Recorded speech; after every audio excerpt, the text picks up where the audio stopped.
안녕하십니까 교우 여러분, 반갑습니다. 이렇게 코로나19 때문에 예배를 영상으로 하게 되어서 새로운 상황을 우리가 맞이하는 것 같습니다. 코로나19는 우리의 일상을 많이 바꿔놓은 것 같습니다.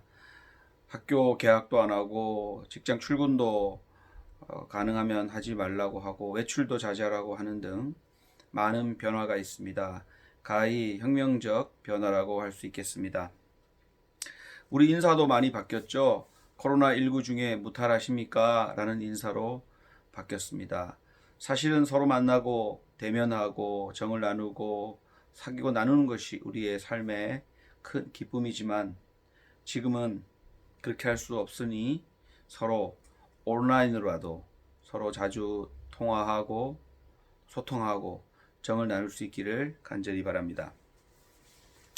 오늘은 사순절 다섯째 주일 그리고 제주 4.3 기념주일입니다. 코로나19가 전 지구적 확산일로에 있고 또 우리 일상이 변화되어 있고 그리고 텔레그램 엠번방 문제 등이 우리 사회에 심각한 문제로 대두되고 있습니다. 이럴 때 오늘 성서 말씀이 오늘 예배해 주는 의미, 우리 일상에 주는 의미를 함께 살피고 생각하는 시간을 갖도록 하겠습니다. 구약성서 에스겔서는 아버지가 신 포도주를 먹으면 아들의 이가 시다 라는 옛 이스라엘 속담으로 시작하고 있습니다. 그 이야기를 풀어가고 있습니다.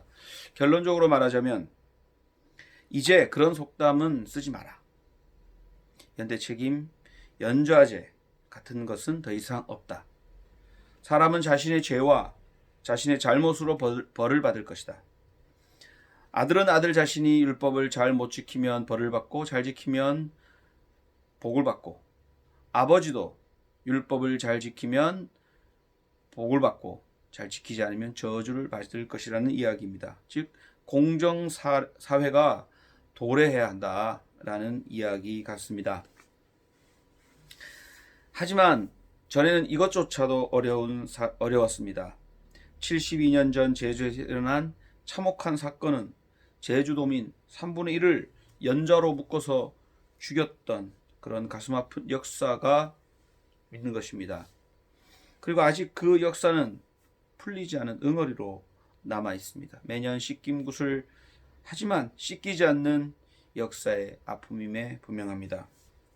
우리의 현실도 여전합니다. 부모 따라가는 것 여전합니다. 부모가 부자면 자식도 부자고 부모가 권력자면 자식도 권력자입니다. 반대로 부모가 가난하면 자식도 가난하고 부모가 힘이 없으면 자식도 힘이 없고 무시당하고 그러는 것이 현실입니다. 얼마 전 조국 사태를 보며 많은 민중들이 분노한 지점도 바로 이 지점이지 않을까 생각합니다. 공정하지 않은 기회, 부모로부터 내리 물려받은 조건이 고착되어 청년 민중들을 분노케 하고 절망하게 했습니다. 자신의 삶으로 온전히 받아 안아서 평가받고 거기에 따라서 자신의 삶이 결정되는 그런 사회가 2500년 전이나 지금이나 많은 사람들의 희망사항이면 틀림없습니다. 기회의 공정성, 더 나은 사회를 위해 우리가 가야 할 방향입니다. 그런데 구약성서의 바람과 달리 신약성서, 특히 바울의 서신, 바울의 신학은 또 다른 차원을 이야기합니다. 이제 자신의 행위에 따른 구원관, 율법 준수와 상관없는 의인의 관에 대해서 이야기합니다. 즉 율법 준수와 관계없다라고 그동안의 의인관을 전복합니다. 율법을 지키는 것이 가장 의로운 삶이라고 여겨왔던 유대인들에게 그렇지 않다고 응변합니다. 율법이 사람을 의롭게 하는 것이 아니라 예수를 믿는 믿음이 의로움의 새로운 기준이라는 것입니다. 한 발 더 나아가 복음서 누가복음에서는 그 저자는 그를 믿는 믿음이 그와 함께 장차 낙원에 있게 될 거라고 기록하기까지 합니다. 율법은 하느님과 히브리 민중들이 맺은 계약입니다. 이집트를 탈출하게 도와준 야훼를 받고 야훼와 히브리들이 맺은 그 노예들이 맺은 계약이 율법입니다. 이 율법은 히브리인들의 가장 중요한 삶의 기준이었습니다. 신앙의 기준이었습니다. 그 정신은 권력화된 제국 이집트를 탈출했기 때문에 더 이상 그런 권력화를 하지 마라 라는 것이었고, 자신 또한 노예였기 때문에 동료들을 노예로 만들지 말라는 것이었으며, 모든 소유를 세습하고 고정시키지 말고 50년이 되면 다시 다 돌려줘서 평등하게 공정하게 공평한 사회가 되라고 하는 정신이 담겨 있습니다. 또한 죄인을 벌할 때 그 사람의 생명을 뺏을 때 아주 소중하게 생각하고 인권적으로 접근해라 라고 하는 것이 율법의 정신입니다. 물론 그 율법 안에는 제2의 성격을 가진 부분도 있습니다. 안식일을 지킨다든가 그 다음에 제사를 어떻게 하라든가 그런 규정도 있지만, 이것들도 대략 앞에 얘기한 그런 기준과 원리 원칙에 근거해 있습니다. 그런데 이스라엘이라는 국가가 생기고 국가 체계가 생기면서 이 율법 체계, 율법 정신이 훼손됩니다. 왕을 중심으로 권력자가 생기고 그 왕권에 결탁한 귀족 계급이 생겼습니다. 그 결과는 망국이었습니다. 아시리아에게, 또 바벨로니아에게, 페르시아에게, 결국은 로마의 종속국으로 식민지로 전락하였습니다. 동료를 노예화하고 착취하였고, 재산과 부의 소유는 세습되어서 사회적 불평등의 고질적 원인이 되었습니다. 그 사회 구조는 취약할 대로 취약하지 않을 수 없습니다. 마치 우리 사회를 보는 것 같습니다. 2020년 한국 사회의 모습과 어찌 그리 유사한지 모르겠습니다. 이런데도 유대인들은 율법을 말합니다. 지금 우리 기독교인들이 율법을 말하는 것과 같습니다. 제2적 규정만을 말합니다. 누가 정결법을 어겨 부정하고, 누가 안식일을 어겨 율법을 어기고 있는지, 누가 하느님을 모독하고 있는지, 누가 예배를 안 하는지, 이런 것만 남았습니다. 이제 율법은 공정한 가치, 평등의 가치, 생명살림의 가치를 담는 그릇이 아니라 오히려 그것을 억압하는 도구가 되어버렸습니다. 바울은 이런 율법이야말로 족쇄다, 이 율법이야말로 사람을 죽이는 것이다 라고 단언합니다. 바울이 듣길 예수라는 사람이 있었는데 이 사람은 율법을 완성하기 위해, 또는 율법의 근본 정신을 회복하기 위해 이 세상에 활동하고 왔다고 들었습니다. 그런데 이 예수가 율법을, 그 정신을 회복하는 방식은 율법의 구절을 변증하고 논증하고 따지는 것이 아니라 새로운 나라, 하느님이 통치하는 하느님 나라를 이야기하고 그 하느님 나라를 확장해 가기 위한 하느님 나라 비전을 갖고 민중들과 먹고 마시는 것이었습니다. 민중들과 먹고 마실 뿐 아니라 민중들에게 해방을 선언하고 고질적인 몸의 병들도 고치면서 그 병들로부터도 해방되도록 하는 그러한 예수님의 사역이었습니다. 그리고는 진짜 해방자처럼, 진짜 메시아처럼 십자가의 정치범으로 죽은 그런 예수님의 이야기를 바울은 들었습니다. 이제 바울은 자신이 그동안 따라왔던 율법이나 규칙, 규정, 그런 관례들과 다른 사람을 접하게 되었고 만나게 되었고 듣게 됨으로써 삶이 바뀌어가기 시작합니다. 바울은 이제 이 예수를 믿게 됩니다. 예수를 믿는 믿음이 사람을 살릴 수 있다고 확신합니다. 율법은 사람을 정죄하지만 예수는 사람을 해방합니다.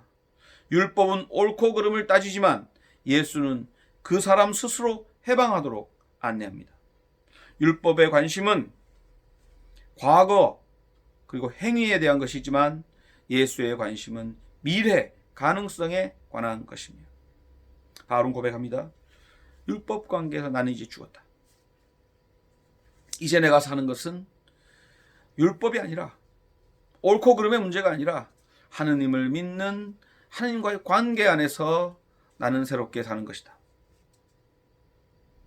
그리고 나는 나를 사랑하셔서 나를 위하여 자기 몸을 다 내어주신 그 희생하신 하나님을 믿는 믿음 안에서 나는 산다 라고 바울은 고백합니다. 율법의 시대는 모든 것을 법으로 재단하는 시대였습니다. 고소 고발이 난무하는 시대였습니다. 고소 고발로 법정에서 시시비비를 가리는 시대였습니다. 법이 무소불위의 권력이었습니다. 지금처럼 말이죠. 법은 과연 정의로운가? 법정은 공정한가? 법은 공정한가? 요즘 법에 의해 면죄부 받는 사람도 많다고 하죠.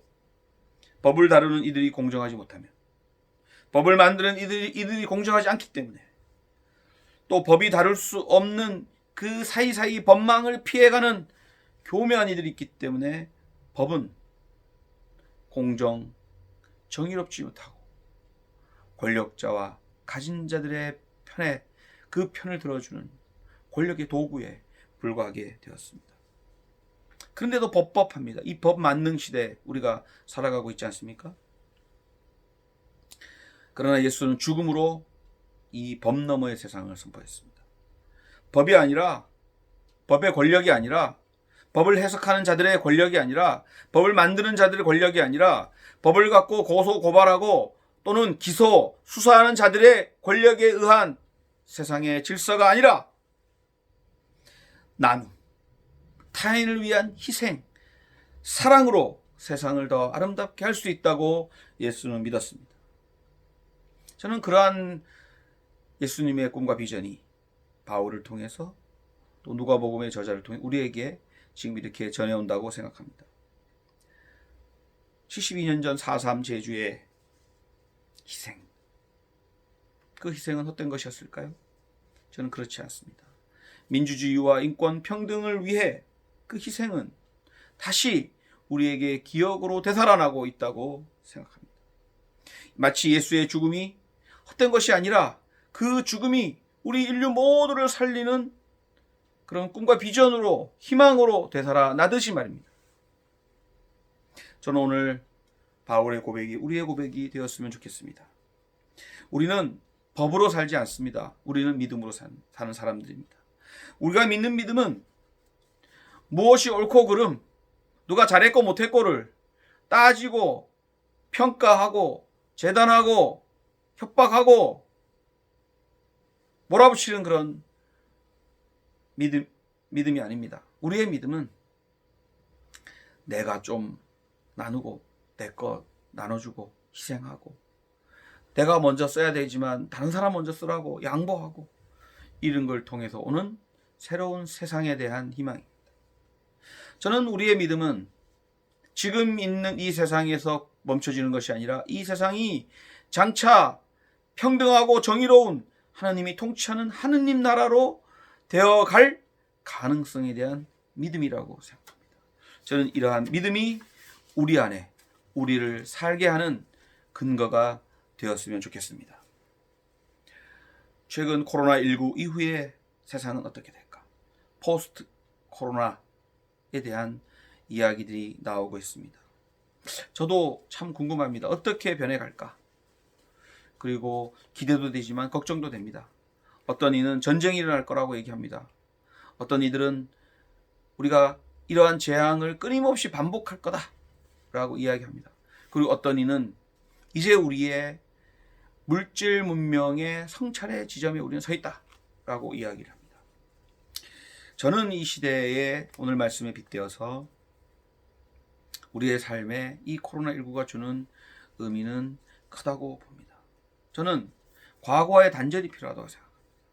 과거에 우리가 무엇이 옳고 그름이냐, 합리성의 근거에서 우리가 무엇을 평가하고 판단하고 결정했다면 이제는 판단 기준이 합리성이 아니라 서로를 어떻게 하면 살릴까? 어떻게 하면 살릴까? 사랑할까? 나눌까? 희생할까? 함께 행복해질까라는 가치로 전환돼야 된다고 생각합니다. 지금까지 모든 것이 인간 문명 중심이었다면 이제 지구에 살고 있는 모든 생태적인 가치를 중심으로 우리의 기준이 바뀌어야 된다고 생각을 합니다. 성장이 중심이었다면 성장보다는 함께 덜 쓰고 덜 먹고 덜 가지고 좀 겸손하게 살아가는 그러한 삶의 기준으로 우리가 바뀌어야 한다고 생각합니다. 오늘의 말씀, 믿음 안에 산다. 믿음 안에 사는 것이 바로 그러한 길입니다. 우리의 장차 미래는 우리는 아무도 알 수 없습니다. 하지만 가능성으로, 믿음으로 함께 모두가 평등하고 어우러져 사는 그런 세상을 믿고 그 가능성을 향해, 가능성을 갖고 우리가 나아갈 수 있기를 간절히 바랍니다.